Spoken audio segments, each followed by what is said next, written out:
مسافر پر 4 رکعت والی نماز میں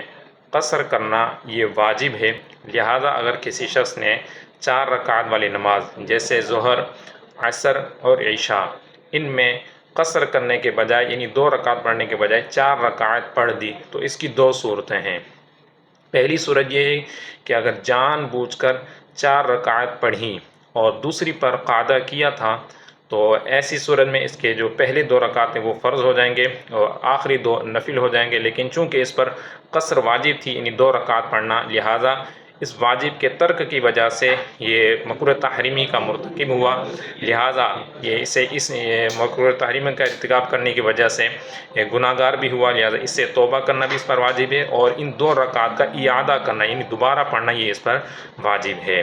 اور اگر 4 رکعت پڑھیں لیکن بھول کر 4 رکعت پڑھ دیں تو ایسی صورت میں دوسری رکعت پر قاعدہ بھی کیا تھا تو اب دیکھیں گے کہ اگر آخر کے اندر سجدہ سہو بھی کر لیا تو تب تو اس کی نماز ہو گئی، بعد میں دہرانے کی حاجت نہیں ہے، لیکن اگر بھول کر 4 پڑھیں اور دوسری پر قاعدہ بھی کیا لیکن آخر کے اندر سجدہ سہو نہیں کیا تو پھر ایسی صورت میں بھی بعد میں ان 2 رکعت کا اعادہ کرنا یعنی دوبارہ پڑھنا یہ ضروری ہوگا، دوبارہ اس کو 2 رکعتیں لازمی پڑھنی ہوں گی۔